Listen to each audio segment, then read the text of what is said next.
Thank you very much, everybody. Thank you. Good afternoon. Hurricane Sally made landfall, as you know, in Alabama and Florida last night as a Category 2 hurricane and has caused 35 inches of rainfall in some places. That's a lot. We have hundreds of FEMA, Coast Guard. We have the National Guard personnel on the ground assisting response to the efforts, and Alabama is in great shape, and every place that we are working with the state governments really in great shape. We are working very hard on that, but it looks like it's going to be mostly safe, but just follow the instructions of all of your local and federal people there. We have the best people that you can have. So I want to thank everybody. I want to thank everybody for working so hard in Florida. And they're very good at this. The people in Florida handle it. They know how to handle it. And the people working there know how to handle it. The governors have all been spoken to. And it's a combination of real spirit. And they have a tremendous esprit de corps. They have a tremendous sense of working on hurricanes. They've gotten very good at it. And we've certainly had plenty. Even since I've been here, we've had a lot of them. So that's in good shape, Hurricane Sally. We're going to talk about Big Ten football, but that's a terrific thing. We'll discuss that at the end. I just want to go into the vaccine distribution. Today, my administration released our detailed national vaccine distribution plan, and that includes a plan to ensure that we swiftly deliver the vaccine directly to America's senior citizens in nursing homes, and it's all set. We have our military lined up. Everybody's lined up. And we think that's going to go very nicely. We're very close to that vaccine, as you know, and I think closer than most people want to say, or certainly closer than most people understand.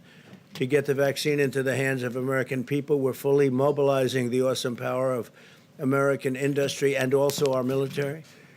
This is the largest, fastest, and most advanced vaccine distribution effort in American history by far. I was reading where Biden was saying that, he's going to have a plan. They did so bad on swine flu, you wouldn't even believe it. Take a look at their record on swine flu. In fact, the person that headed it up said it was a total disaster. We're on track to deliver and distribute the vaccine in a very, very safe and effective manner. We think we can start sometime in October. So as soon as it is announced, we'll be able to start. That'll be from mid-October on.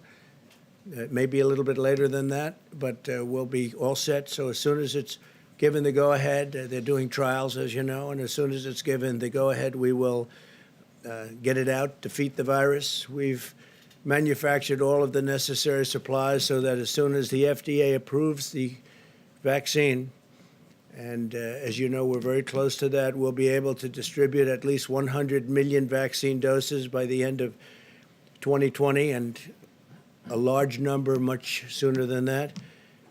I'm calling on Biden to stop promoting his anti-vaccine theories because all they're doing is hurting the importance of what we're doing. And I know that if they were in this position, they'd be saying how wonderful it is.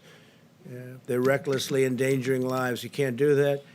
And again, this is really a case that they're only talking, just started talking a little bit negatively, and that's only because they know we have it, or we will soon have it. And the answer to that is very soon. The case updates, it's very interesting to see what's happening because the test positivity rate is down among all age groups and has fallen below 5% for the first time since this whole nightmare of the China virus began. So it's fallen below 5%. The number of hospitalized patients has decreased by 43% from mid-July, 43%. Nationally, people sick with the China virus now make up only 1.5% of all emergency room visits. So we're down to the lowest number we've had. 1.5% of emergency room visits is for the China virus. And thanks to our life-saving therapies and treatments, I think this is the best of all in terms of our great percentages and all the progress we've made. The fatality rate has fallen 85% since April, 85% fatality rate. If you look at what we've done and all of the lives that we've saved, and I'm going to ask that a graph be put up, and now it's up. This was right at the beginning. This was our prediction that if we do a really good job, we'll be at about 100,000 to 240,000 deaths, and we're below that substantially, and we'll see where it comes out. But that would be if we did the good job. If the not-so-good job was done, you'd be between 1.5 million. I remember these numbers so well, and 2.2 million. That's quite a difference. So we're down in this territory. And that's despite the fact that the blue states had tremendous death rates. If you take the blue states out, we're at a level that I don't think anybody in the world would be at. We're really at a very low level. But some of the states, they were blue states and blue state managed. And by the way, we would recommend they open up their states. I think it's very important that they open up their states, because if you look at certain of them, North Carolina, Pennsylvania, Michigan, and a couple of others, we have to get those states open. It's hurting people. It's hurting people far more than the disease itself. So we would recommend that you open them, let your people have freedom. And it's unfair to your people to keep them closed at this stage. We know the vaccine. We know the vaccines are coming, but we know the problem. We understand who the vulnerable are, which is primarily people with medical problems, but in particular, people with medical problems that are older. So open up your states. To facilitate routine testing of the nursing home residents and staff, we've delivered rapid testing devices to all 13,850 certified nursing homes nationwide. So you have 13,850 certified nursing homes nationwide, and they are being facilitated in terms of testing and testing apparatus. Everything is there. We also have new tests coming, and we have one in particular that I think I showed last night, which is literally two pieces of very fine cardboard. It's actually a lot of delicate things going on inside that cardboard, but it's an incredible test. It's very quick. It's very accurate, and moves along rapidly. We've bought millions of those tests, and they're going to be distributed rapidly. So the testing process, where there's nobody in the world that has a testing process like ours, in addition to being number one, number two, which is India, is close to 50 million tests behind us, I believe, Scott. 50 million. They have 1.5 billion people. Tomorrow, Vice President Pence will be announcing the findings of the Nursing Home Commission to continue protecting our most vulnerable, which is our senior citizens, and we're going to take good care of them.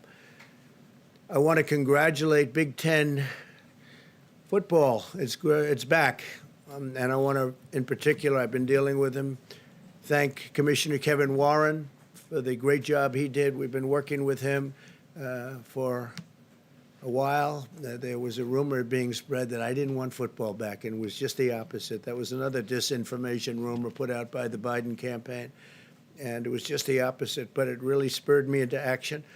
I called the commissioner a couple of weeks ago, and we started really putting a lot of pressure on, frankly, because there was no reason for it not to come back. And Kevin went in and worked very hard. I want to thank the players, the coaches for working along, and they wanted it very badly. The players and coaches in particular, the parents also. And Big Ten football just announced, as you know, that they're scheduled. They announced a schedule, and it's going to be great, important to have. I want to recommend that the Pac-12 also get going, because there's no reason why Pac-12 shouldn't be playing now. And perhaps they'll start with, at least partially, I had recommended today to Kevin and others that maybe you want to start off with 25% of the stadium, or maybe you want to start off with empty. I don't know. I think they could have fans go, frankly, but they want to be careful. They want to be safe, and they will be safe. They've got a very good testing process for the players, coaches, families, et cetera. And so I just want to congratulate Big Ten. It's going to be great. We're going to love watching that. And again, I want to recommend Pac-12. You're the only one now. Open up, Pac-12. Get going. Said the same thing to Big Ten, and they did. And now I'm saying it to Pac-12. You have time. You really have time right now. Get going. I want to thank all of those wonderful coaches, some of whom I spoke with, and we went through a process over the last couple of weeks, and I want to thank Congressman Anthony Gonzalez of Ohio, who, as you know, was a great football player. Some people know that. I know that. But Anthony was a great player, great receiver, went to the NFL. Also, I want to thank Tim Pataki of my staff. He worked very hard on this, and he was up day and night working with Kevin and everybody else. So I want to thank Tim Pataki. Great job. So Big Ten is back, and it's going to have hopefully a great season. The census recently found that in the second quarter of 2020, Hispanic Americans' home ownership reached a record all-time high. That's all-time in the history of our country. Yesterday, the census reported that median income for Americans increased by an unprecedented $4,400 last year to a record of $68,700. In 2019, income inequality fell for the second straight year. The income gap widened under the Obama-Biden administration, and it widened fairly substantially, and it narrowed under the Trump administration. So there's a little fact that you didn't know. So it narrowed under us, and it widened under Obama. Income grew more last year alone than over the entire 8 years of Obama-Biden, and that's a big statement, but that's the way it is. In 2019, 4.2 million Americans were lifted out of poverty. That's the largest poverty reduction under any president in history. 4.2 million Americans were lifted out of poverty. The Hispanic American poverty rate reached the lowest level ever, history of our country. Hispanic American poverty rate, lowest level ever. I created the greatest and fairest economy in history. The biggest gains went to lower income Americans. As they measure that kind of thing, we will be back to full strength very soon. We're going to have a fantastic year next year. It's looking like that. I think you're going to have an incredible third quarter. The numbers are looking very, very strong for the third quarter. We have numbers that we're going to put out tomorrow, some of the individual things. Car production, housing ownership. So many different things are just at levels that nobody thought possible as we round the turn on the pandemic.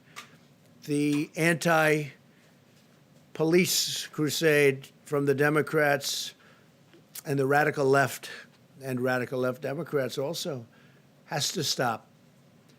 The left-wing war on cops puts our officers in danger and our communities at very grave risk. Can't do this. Biden described the police as the enemy. They're not the enemy. They're the friend. They're our friend. They're helping us. And if you go to, I just saw a poll just came out or recently came out where African Americans by 84% wanted more police. They wanted safe neighborhoods. In Phoenix last night, a federal officer was gunned down in a drive-by shooting. In L.A. this weekend, everybody saw that. This horrible human being, or whatever you might want to call him, him. They're looking all over. They're trying to find him. We're going to find out. We're going to get him. But in L.A. this weekend, 2 sheriff's deputies were ambushed and viciously shot, and they can never be the same. They're getting better, but they can never be the same. I'll always stand by our heroes of law enforcement, and we want to stop this horrible rhetoric and stop it fast. I want to ask Scott Atlas to say a couple of words because I heard Biden talking today about he wants to come up with a distribution plan, a distribution for the vaccine that we came up with. A couple of things. We came up with that vaccine.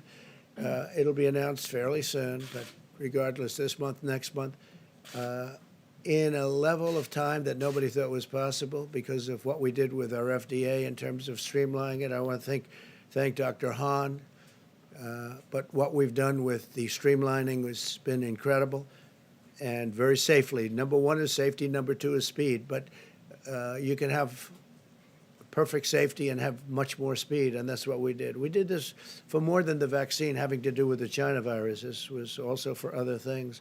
So many other great drugs are out there that would take 10, 12 years to get them approved, and we've moved those schedules up a lot.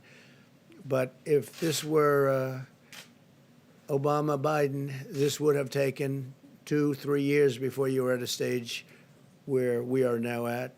So we're going to be very soon, and it's sort of funny to watch Joe Biden getting up and reading a teleprompter and saying how he would have done this. They had H1N1. He calls it the N1H1. It's H1N1.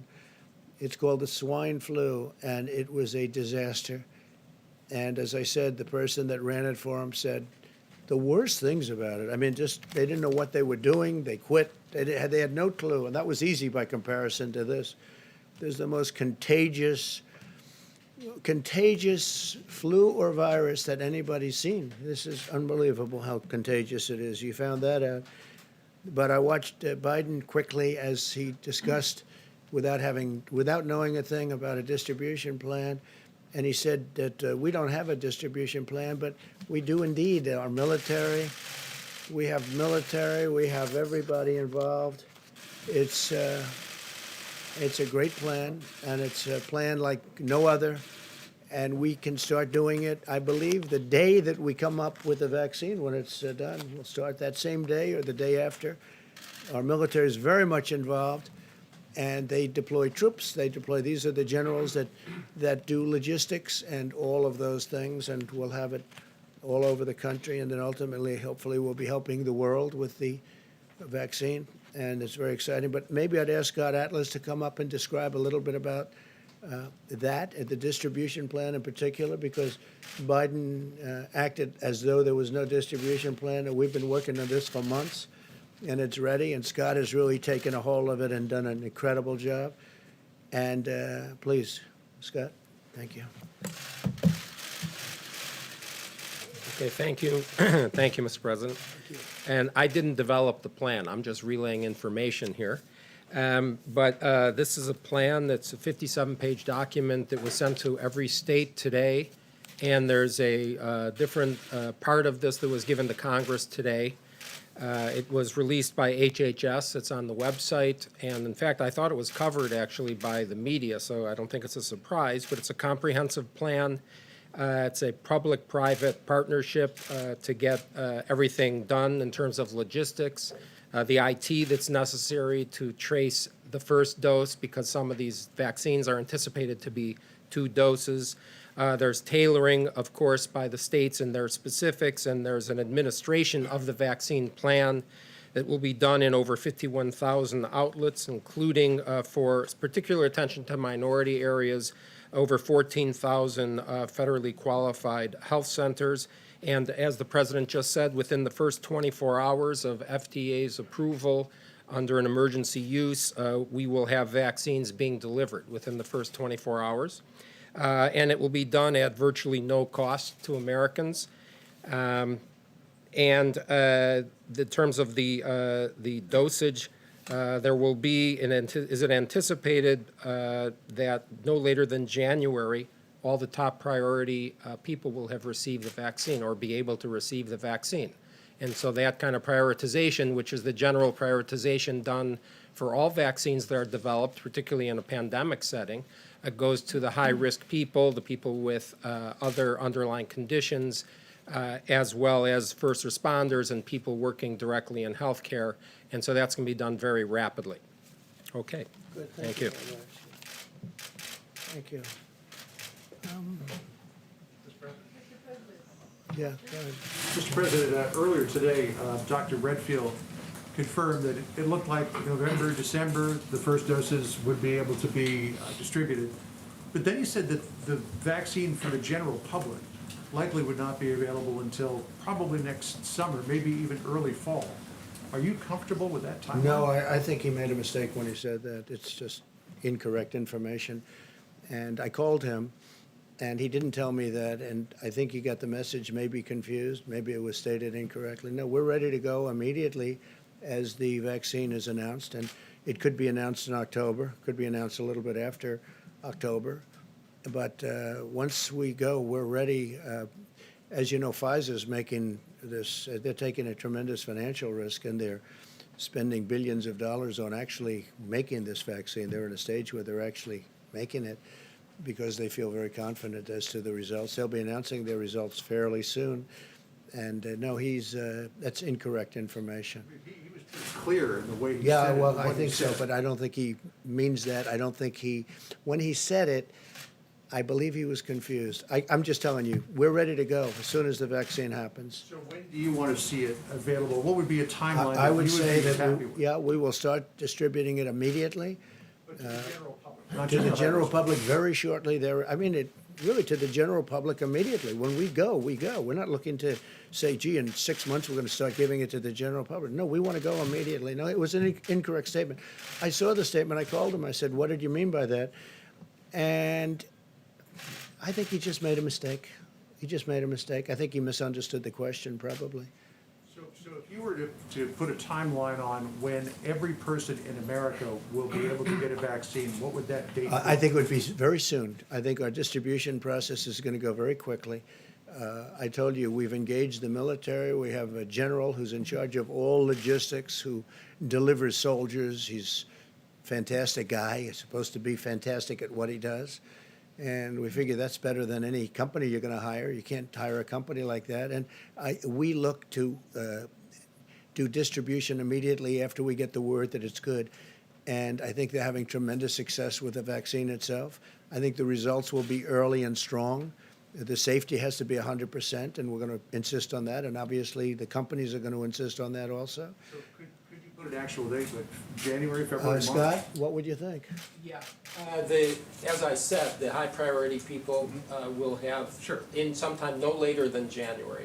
I mean, of course, it depends on when things are approved and the emergency But what use about is the, given. I'm talking about the I low understand, priority people. yeah, I can finish. Yeah. And then it's anticipated there will be 700 million doses by end of Q1. That's 700 million doses. So by the end of March. That's end of Q1. Dr. Atlas, do you mind if I ask you a question? Q1, he said. Right, yeah, that's the end of March, right? It's one thing to have the doses, but we've talked to a lot of public health experts who say if this is happening in the winter and you have to socially distance, you can't have the packed lines that we saw during H1N1. You can't have packed auditoriums. You have to space it out. So that's one thing. Another thing they're worried about is storing these vaccines. And since we don't know which one is the winner, you know, doctors' offices may not have dry ice to handle negative 80 degrees. So these are challenges. Are you prepared to say that you can overcome all those in 3 months? Yes, because at least I've been briefed on the vaccine, okay? And so all the refrigerators that are necessary, everything is going to be in place for this. There's a very detailed logistical plan that was started months ago. And you know, you're welcome to read it on the web, but basically, yeah, all those things are not a problem really. I mean, if people know how to shop for groceries or go into a store or sit in the restaurants that are open and use social distancing, I think they can do it for vaccines too. And you also have more than one company. You have Johnson & Johnson, you have Pfizer, you have Moderna, you have others. So we could conceivably have vaccines being given out by numerous companies, and they're all world-class companies. They're fantastic companies. That could happen also. Okay? Yeah, please go ahead. Thank you, Mr. President. Are you prepared to sign off on the Oracle and TikTok deal even though the Treasury isn't getting paid? And also, does the deal meet your requirements in terms of national security concerns? Okay, they're giving me studies on the deal. Has to be 100% as far as national security is concerned. And no, I'm not prepared to sign off on anything. I have to see the deal. We need security, especially after what we've seen with respect to China and what's going on. We want security. So I'll let you know. They're going to be reporting to me tomorrow morning, and I will let you know. What about the payment? What about the payment to the Treasury? Well, we're going to see about that. Amazingly, I find that you're not allowed to do that. You're not allowed to accept money. I said, what kind of a thing is this? If they're willing to make big payments to the government, they're not allowed because there's no way of doing that from there's no legal path to doing that. And I'm saying, wait a minute, they're willing to make a big payment to the government and we're not allowed to take the money? When does this happen? How foolish can we be? So we're looking into that right now.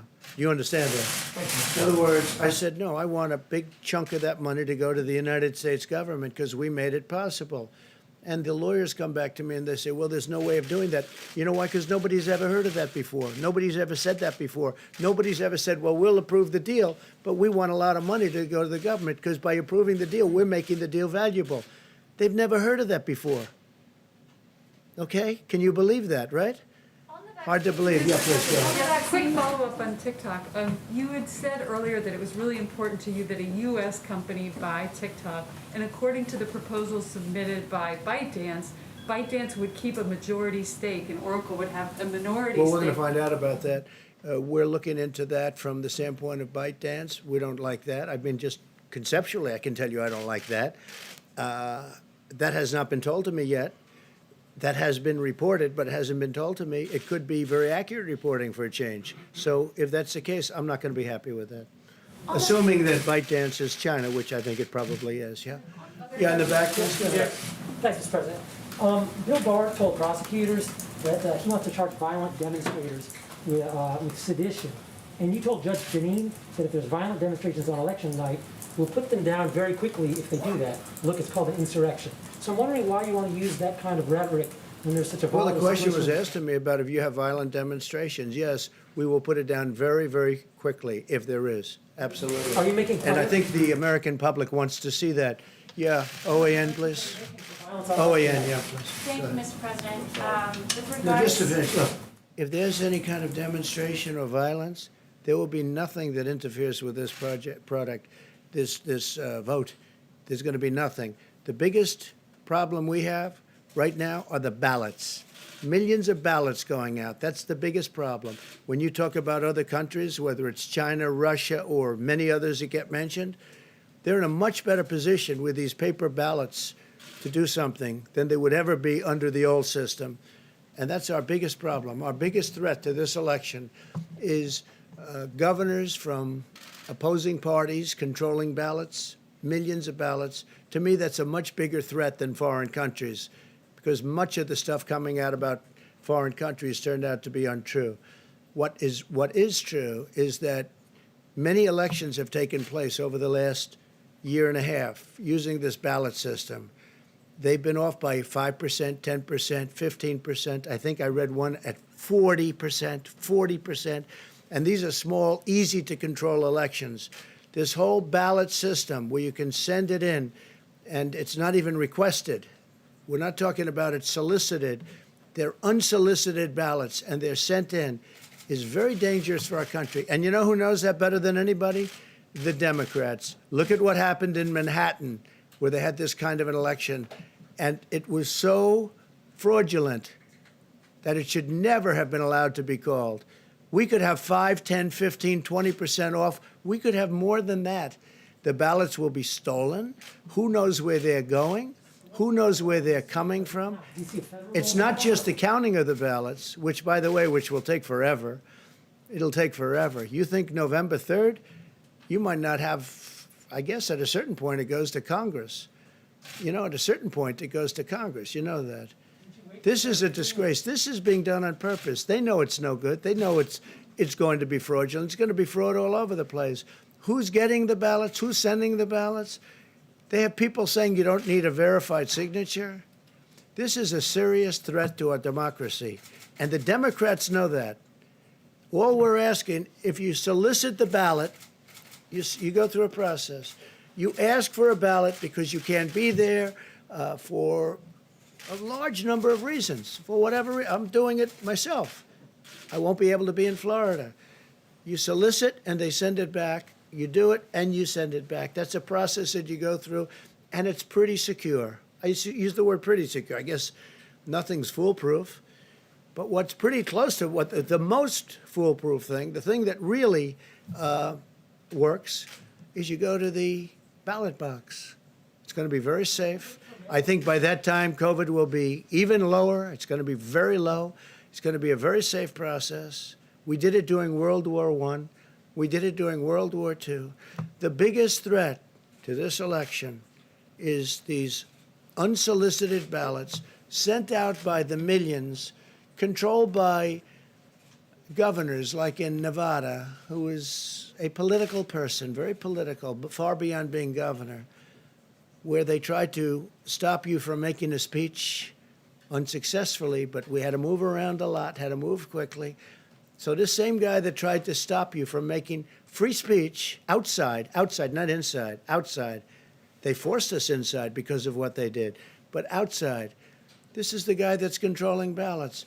Then you look at Pennsylvania, you look at other places, it is a big threat. And as far as China is concerned, and Russia, and they say North Korea, they say Iran, they say places, who knows? Who knows? but they say all these different places. They can make forgeries of these ballots. They can do things that will blow your mind. And the Democrats know it's wrong. They know it's going to end up being a disaster. Just take a look at what's happened. Take a look at what's happened over the last year with this same kind of thing, except in a very small setting with very few ballots going out. So that's much easier. Not 53 to 80 million going out. A very small number. And you know what's happened? Fraud like you've never seen, missing ballots, ballots that never showed up, ballots with bad signatures, ballots with no signatures. And in the case of Nevada, they don't even want verification of the signature. It's a disgrace. Now, the hope for our nation is it's before judges. In Pennsylvania, it's before judges. In Nevada, it's before judges. In other places, it's before federal judges. And hopefully they'll do what they did the other day in Pennsylvania, where we had a great victory. Open up your state. It's unconstitutional to close it, because what they were doing is closing it, and they're closing it for political reasons. It'll open on November 4th. It'll open up right after the election. But they want they want our numbers to be as bad as possible. But the problem is our numbers are so good, with or without various states opening up, with or without. But we had a big legal victory, as you know, 3 days ago. A federal judge told them to open up their state. It's unconstitutional what you're doing. That's in the case of Pennsylvania. Now the big cases are going to be the cases on these unsolicited ballots, and we'll see what happens. All right, OAN, please. Mr. President, on the grounds that the Chinese Communist Party has been using slave labor in Xinjiang, your administration has imposed a limited ban on certain products coming out of Xinjiang, stopping short of a full region ban. What is your response to the Chinese Communist Party's spokespeople who are saying that this is an outright lie, Xinjiang does not have forced labor? And number two, have allies expressed interest in standing with this administration in taking action against forced labor imposed by the Communist We don't Party? want to see that. We've been very strong on that. We're getting reports in over the next 2-3 days. We'll know very accurately what the story is, and we'll then take action one way or the other. Yes, I just wanted to ask you about the WTO's recent ruling against the United States over $200 billion in tariffs on China. Should the U.S. remain part of the WTO? Well, I have real questions about it. Look, the U.S., we just won a $7.5 billion lawsuit, which nobody used to sue before I came along, you know. Well, they used to lose them every single time. Now they haven't been losing them. But we're getting reports on the WTO. It's not good. Never been good to us.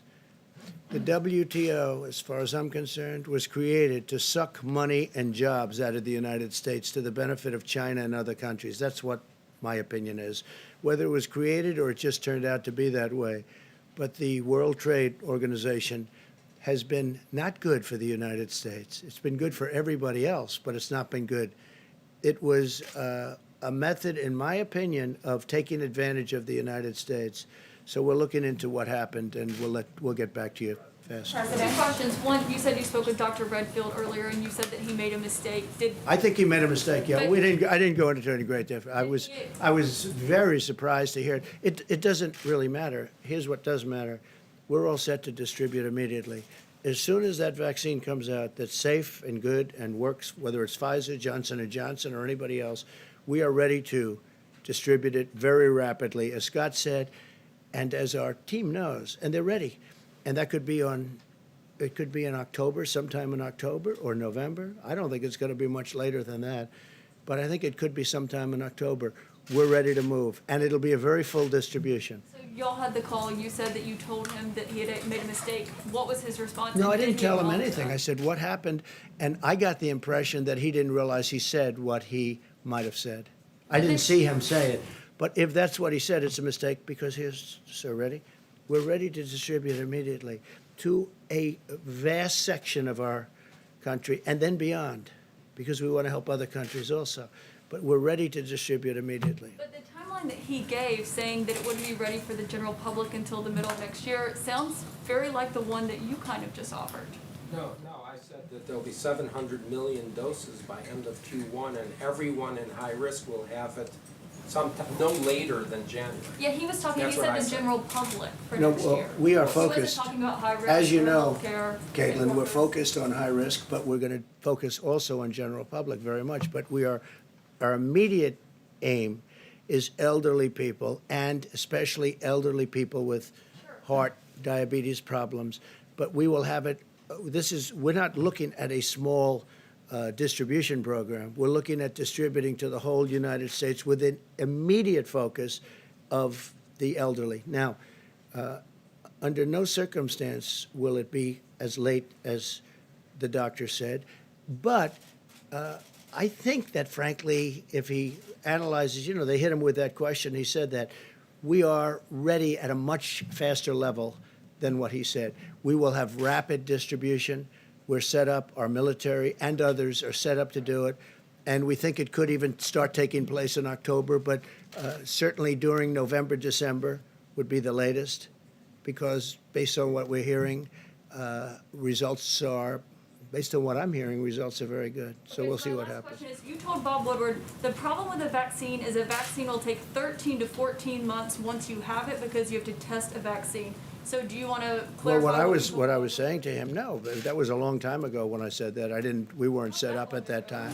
Well, how many months ago? When was the statement made? He doesn't say in the book His when book it was is sort of made. obsolete But because you the book looked at comes it out. when you were in By the way, I read the book last night very rapidly because it was very boring. I read it, and if you see what I said a lot of really good things. I mean, for the most part, people like to turn it around, but I said really good things in that book. And as an example, he doesn't cover, I told him what we're doing in the Middle East, and we're doing it in an entirely different way, and that's not covered in his book. The whole thing isn't covered in his book. And one thing I will say, and I respect the press for this one, which was interesting, almost universally we've been praised for the deal that we made yesterday with Israel and with, the two very important countries in the Middle East, and UAE in particular, where it's a very powerful group. It's a warrior country. It's led by a great warrior and a man who's highly respected. And if you take a look at that and Bahrain and Israel making a deal, and I will tell you, we have at least 4 or 5 others that want to come in. They would have come in yesterday. I talked to 2 of them yesterday, and they're ready to trot. And I think you're going to have a whole level of peace without blood all over the sand. Nobody was shot. Nobody was killed. We killed hundreds of thousands of people in the Middle East. It's been.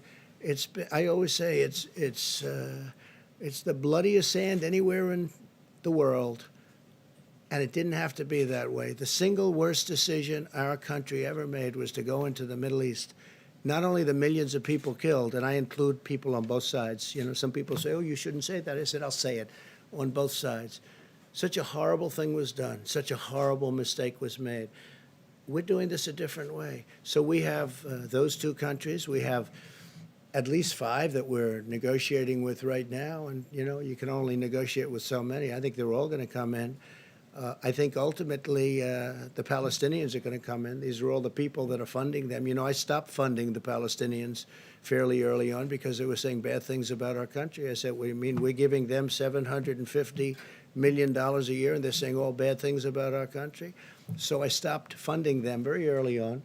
But they get funded by other very rich countries. To them, it's like a speck. It's nothing. But they get funded. And but I think now that these countries, these very rich countries, are part of the deal, and you'll see over the next fairly short period of time, other countries will come in. I think Saudi Arabia ultimately will come in too.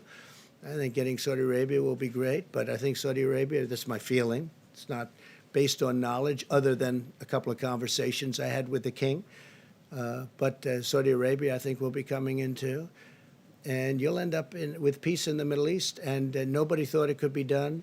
And nobody thought it could be done this way. I went to some very smart people. I went to some people in the Middle East, and they said, "You'll never be able to do it. It's not possible to make peace." Well, now they're saying to me, nobody ever thought of doing this. They all thought you make the deal first with the Palestinians. It had to be that way. And I will say the resistance was some countries didn't want to do it unless the Palestinians were there first. That was just a psychological thing more than anything else, but they were wrong. The people, our great representatives that have been doing this for 35 years that were telling me how to do it, but they all failed. They were in Clinton's administration, they were in Bush, they were in Obama, all these great, brilliant people. They're all telling me how to do it, and I said they're wrong, and I guess I was right. And when you see, let's finish this. When you see the countries that will be coming, a very short period of time, not talking in a long period of time, all of the countries that will be coming in, just like you saw Bahrain yesterday and UAE, and I can think of, at least 5 that are going to be quick and easy. Others will be quick and easy also once the 5 come in. So you're going to have something, you're going to have peace in the Middle East, and we want to get out, our soldiers are largely coming home. I said the endless wars, the ridiculous endless wars. And I will say this, if I didn't withdraw our country from that horrible Iran nuclear deal, that horrible, stupid deal where President Obama paid $150 billion for nothing and gave $1.8 billion in cash. $1.8 billion. You know what that is? $1.8 billion in cash. That's more impressive than the $150 billion paid normally. But he gave all this money, all of these chips that we had. We had these chips, and he gave them all away, and we got nothing. And it was a short-term deal. It would be practically expiring now. It starts to expire actually right now, but it would practically be, and there is no way we will let Iran have a nuclear weapon. Just remember that. There's no way that's going to happen. Are you reversing this statement? You never answered the statement. I'll just flag up this, but do you want to reverse what you told Woodward about the 13 to 14 month timeline for a vaccine? Well, the vaccine at the time, I thought it might take that period of time, but we've stepped it up very substantially. And now, I'm just telling you, this is just what it is. We've been able to step it up very, very rapidly. I never thought we could have a vaccine as quickly as we did, but I freed it up. I freed up the FDA. Dr. Hahn's done a great job, and they're ready to approve something when they come in. The other thing that's happening that's very different is you look at a company like Pfizer, a great company, really one of the great companies of the world, Johnson & Johnson, they're all great companies. They're doing a lot of testing at a very rapid rate that nobody's ever seen anything like it. They're out in they're in the 3rd level of trial. And I think that you're going to see things that are amazing. When I made statements like that, that's an old statement. When I made statements like that, I had no idea that we could produce as well as we're producing. But only because of what I've done with the FDA and other things can we come up with numbers like that. We're lucky that we don't have to, because that was considered fast. If this were an administration from the past, and I think I can say far beyond Obama, if it was other administrations also, you wouldn't have a vaccine for 2.5, 3 years. And we're going to have a vaccine within, at most, a couple of months. Okay? John? Mr. President, if I could ask you about coronavirus relief, do you support the Problem Solvers Caucus proposal that was put forward? Are you comfortable with the $500 billion for the states? Something like that, yeah. I like the larger amount. I've said that. Some of the Republicans disagree, but I think I can convince them to go along with that because I like the larger number. I want to see people get money. I want to see, it wasn't their fault that this happened. It was China's fault, People say, oh, maybe you shouldn't say that. That's not nice. It was China's fault. So I'd like to see the larger number. Yeah, I would like to see it. There are some things I disagree with, but I'm sure they can be negotiating. Now, I heard Nancy Pelosi said she doesn't want to leave until we have an agreement. She's come a long way. That's great. If she said that, she's come a long way. I agree with her. We should have an agreement. People should be helped, and they should be helped as rapidly as possible, and I think it's going to happen. I think it's very important. So the problem solvers came up with, it's a group of people in Congress, as you know them all, I know them all, they're very good people. I guess you'd consider them dead center, but in many cases they're not. They're left, they're right, but they came up with this idea, and I think they're well on their way to suggesting some pretty good things, yeah. So in terms of things I agree with a lot of it. In terms of things that you don't agree, are you comfortable with the $500 billion? I think the things I don't agree, we can probably negotiate. But I think we've made some progress over the last week, and I think it was positive that they came out with that report. Just to button this up, would you endorse that proposal? Well, not that a proposal, but we're getting closer. We're getting closer. I do like a lot of money getting sent to people that really were hurt unnecessarily by China because they could have stopped it. They stopped it from going into their country. They could have stopped it from coming to our country and from going to Europe and from going to the rest of the world. 188 different countries from all over the world, please. Mr. President, the director of the CDC also testified today that a mask, in his estimation, is, The mask, is guaranteed to protect the American public more from the coronavirus than a vaccine. You have, as detailed, poured a lot of resources into a vaccine development. Why not devote your And to energy masks. Why not devote your energy now Yeah. to a campaign to have all Americans wear a mask? Something that, if more effective than a vaccine, would also help schools and the economy. Okay, number one, it's not more effective by any means than a vaccine, and I called him about that. Those were the two things I discussed with him. And I believe that if you ask him, he would probably say that he didn't understand the question because I said to him, I asked him those two questions, the one question which we covered and the mask question. And I was inaccurately covered because I was on with George last night, George Stephanopoulos, and I enjoyed it. I think people enjoyed it. I got, a lot of people said very good things about the show. I hope they did well, but they said a lot of good things about the show, but they always cut my sentences off. They cut it off. On masks, masks have problems too. When I talked about the masks have to be handled very gently, very carefully.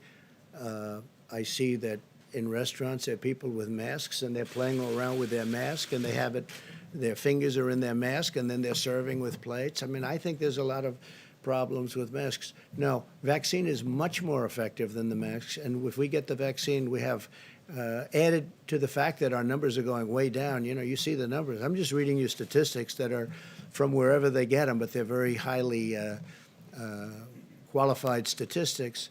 But no, the mask is not as important as the vaccine. The mask perhaps helps. Don't forget, a lot of people didn't like the concept of masks initially. Dr. Fauci didn't like them, and a lot of people didn't. And I'm not knocking anybody because I understand both sides of the argument. But when I called up Robert today, I said to him, what's with the mask? He said, I think I answered that question incorrectly. I think maybe he misunderstood it. I mean, you have two questions. Maybe he misunderstood both of them. But the answer to the one is it's going to be a much faster distribution than he said. Maybe he's not aware of the distribution process. It's not really his thing as much as it would be, let's say, mine. But the distribution is going to be much faster. As far as the mask is concerned, I hope that the vaccine is going to be a lot more beneficial than the masks because people have used the masks. But when I looked at that chart that we put up, if you look, we're right. If you do the good job, they had, I guess, 240,000. But if you do the good, if it worked out well, now look, one death is too much. One death is too much. Should have never happened. But the lower level was at that 240,000, between 100 and something and 240,000. As far as the mask is concerned, he made a mistake. But on the masks, I mean, perhaps they are part of the role for the decrease in cases because they are effective, as you just said. So I know you've wanted. No, they may be effective. Yeah, sure. And I wear them when I'm in a hospital or when I'm in a setting with a lot My of. question is, why not wear it more often or have the White House staff wear it more often to set an example for the country? Well, I'm tested, and I'm sometimes surprised when I see somebody sitting and, like with Joe, Joe feels very safe in a mask. I don't know, maybe he doesn't want to expose his face. I don't know what's going on. He'll be way away from people, nowhere near people. There'll be nobody with him. He doesn't draw any crowds, so he'll have circles, these big circles. They'll be way far away. There's no reason for him to have masks on. We get tested. I'm tested. I have people tested. When people come into the Oval Office, it's like a big deal. No matter who they are, they're heads of countries, they all get tested. So I'm in sort of a different position. And maybe if I wasn't in that position, I'd be wearing it more. But I've worn masks, and especially I like to wear them when I'm in hospital. Not for me so much as for other people. Okay? Thanks. Mr. President, can I just ask you about... I have two questions, Mr. President. Hang on, One can I- for Dr. Atlas. Dr. Atlas, you mentioned minorities would be the first focus of the distribution. How would that exactly work in practice when it's being distributed specifically to minorities? And then secondly, for you, Well, he Mr. didn't say minorities. He said Well, he minorities said the and focus- senior citizens, yeah. Oh, sure. But can you talk us through a bit more on the focus on distributing to minorities and how that would work? And then for you, Mr. President, you mentioned the drop in the poverty rate. Specifically, we noticed at Just the News that the poverty rate for African Americans hit historic lows, that the household wealth increased historically for African Americans. What was driving that increase in wealth for African Americans? And now in 2020, with the coronavirus, with unemployment spiking, what would be your plan for the second Yeah. term to improve lives for Well, I'll African go Americans? first because of your question. I appreciate your question. And yeah, we've had a tremendous drop in poverty for all people in our nation, but in particular for African Americans, and that statistic came in, and it's because the African American community, the black community, has had the best employment numbers that we've ever had, both employment and unemployment, depending on how you want to define it. But we've had the best employment numbers we've ever had. Now, we had the greatest employment in the country ever, almost 160 million people. We've never been close to that number, but we were just 6 months ago. And I'm very proud of the numbers. African Americans, Hispanic Americans, they had the best numbers they've ever had by far, both employment and unemployment, depending on definition. Thank you very much for that question. Scott, you want to answer that? To clarify, I said that the first prioritization is the high-risk people and frontline healthcare workers.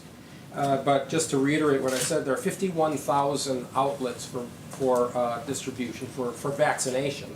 And there's over 14,000 federally qualified health centers that are particularly targeted to minority and low-income areas. So that's a focus. I want to point out two other things. We're also prioritizing testing to historically black colleges and universities. And we're in the process of getting that finalized because we know that there's higher morbidity in certain ethnic groups.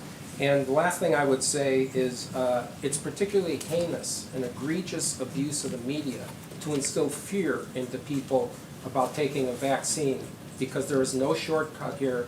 Everything is safe, everything is effective, and for people who have particularly an influence on minority communities to instill fear and doubt is a particularly outrageous abuse of public policy and of leadership. These are people that have higher risk. And so I implore everyone who's in a high-risk category that when we get a safe, effective vaccine, they should take the vaccine. I will say this is a phenomenon that only happened when they realized that we may very well have the vaccine prior to a certain very important date, namely November 3rd. Once they heard that, the Democrats started, just to show you how bad the intention is, they started knocking the vaccine. Had nothing to do with the vaccine. It was totally made up. It's all disinformation, just like they put an ad in about football, just like they put, with respect to me, I'm the one that got football back. And I was always against them going out. It was ridiculous, that Big Ten, and now hopefully Pac-10 goes back. And I say that just like even worse, they put out a totally fake ad, totally made-up story. It was a made-up story by a third-rate magazine where the head guy, I guess the head person, I have no idea who he is, I don't know him, but he's friends with Obama and Clinton. So they made up this horrible story, and then they did ads. Well, they made up this story, too. This story is very simple. They started knocking the vaccine as soon as they heard that this actually may come out prior to election. Now, it may or may not, but it'll be within a matter of weeks. It'll be within a matter of weeks from November. It's ready to go, and it's ready for massive distribution to everybody, with a focus, again, on seniors. And I will say, also, the historically black colleges and universities, we are doing, at my suggestion, because they have had a difficult problem there, we are doing more testing there and finer testing. We have our great apparatus there. But when you look at what we've done on testing in terms of the technology and the amount, it's been really amazing. In fact, I think we're going to crack 100 million tests very soon in the very near future. We're going to be cracking 100 million tests. Now, what that does do is it shows up more cases. If we didn't test, we wouldn't have cases. You would have no cases. Other countries, they don't test, they don't have cases. And then they say, oh, the United States. Well, but we're proud of it because it shows where there may be a problem and it helps people. But we're doing tremendous testing at the historically black colleges and universities, and that was a suggestion I made, and I think it's a good suggestion. Yeah, please go ahead. Yes, Go ahead. thank you. The core of Vice President Biden's argument is that you don't trust the scientists, you don't listen to them. And here up on the podium today, you're twice contradicting the director of your own CDC on the science who testified before Congress today. No, he's contradicting himself. American people- I think he misunderstood the questions. Well, he was testifying on You know what I why think? should the I think he American people- misunderstood. I told you, I don't have to go through this. I think he misunderstood the questions. But I'm telling you, here's the bottom line. Distribution is going to be very rapid. He may not know that. Maybe he's not aware of that. And maybe he's not dealing with the military, et cetera, like I do. Distribution is going to be very rapid, and the vaccine is going to be very powerful. It's going to solve a tremendous problem. It's going to be very powerful. American people trust you on the pandemic when you're contradicting the head of the CDC and your own Because of the great administration? job we've done, because of the great things we've done in other fields also, because of the fact that we created ventilators, we built ventilators by the thousands, and now we're supplying to the world, because of all of the incredible work we've done for governors who are on every call saying, this is incredible, this is great, this is great. Sometimes they're not quite as friendly at a news conference when you have people covering it. But we have done a phenomenal job on COVID-19, as they like to call it. I call it other things, but we have done a phenomenal job. I get calls from other people in other countries. They can't believe the job we've done. And then they'll say, is there any way that you could get us ventilators? I say, how many do you need? 1,000 ventilators. I said, we'll be able to take care of it. We're making thousands of ventilators, very complex, very expensive, very difficult thing to make. We're making thousands a month. The cupboard was bare when I got here. And I will tell you, our distribution is going to be very rapid and it's going to be all-encompassing. We are going to have a focus on certain groups that have problems, senior citizens, et cetera. But it's a very powerful, it's going to be a very powerful distribution. It's going to cover everybody, and it's going to cover them rapidly. I don't know whether or not the doctor knows that, how much he covers, but I called him because I said, why did you say that long? He wasn't that aware of it. And the other one was the mask. The vaccine is going to have tremendous power. It's going to be extremely strong. It's going to be extremely successful. We're not going to have a problem. And the mask may help, and I hope it helps, and I think it probably does. But again, the mask is a mixed bag. There are some people, professionals, Scott, you would know a lot of them, but there are some people that don't like the mask because of the touchiness and the touching, and then you're touching everything else. They feel that masks have problems. So anyway, go ahead in the back, please. Mr. President, do you have confidence? Mr. President, do you have confidence in Dr. Redfield? Yeah, I do. Well, you just said he keeps getting the answers wrong. Well, he gave you some misunderstands answers. questions. He sort of, I think, maybe misunderstood a question, but we're beyond that now. We're really in final stages of vaccines. We're getting ready to go phase 1 on distribution, and I think it may come out even sooner than you think. I think the vaccine's going to be even better than people thought originally. I think people are going to be really surprised at the success of the vaccine. I think it's going to be a tremendous success. And we're fighting a very powerful party with a poor candidate, in my opinion, but we're fighting a very, very powerful party, and they're partners with the media, and because they're working together very closely, and they only started hitting on the vaccine. When they hit on the vaccine, they only hit on it when they realized that, wow, this is amazing. They may have it even before the election. All of a sudden, they didn't like the vaccine so much. One other thing that you Yeah, in the back, please, go ahead. Thank you so much, Mr. President. Were you informed about positive coronavirus cases in the White House I today? cannot hear you, I'm sorry. Were you informed about coronavirus cases, positive cases in the White House today? About today? Yes, On your staff. on your staff. Cases today, sir. Yeah. Say it. On your staff. Cases, there are reports of White House staff members testing positive. Oh, I see. coronavirus About today. staff, you mean? About Yes. I heard about it this morning at a very small level. Yes, I heard about it this morning. I don't know. We can have a report to you if you feel it's necessary. Yes. But it's a small, last night I heard about it for the first time. And it's a small number of cases. Maybe it's not even cases. Do you have any idea if there's, Yeah, What is yes, we're not gonna confirm the identities of the. yeah, that's okay. Yes, but it did not affect the event and press was not around the individual. And it's not anybody that was near me. From what I heard, a very small number. I think you can probably give the number out later on when you find out what it might be. One person? It was one person. Okay? In Philadelphia. It was one person.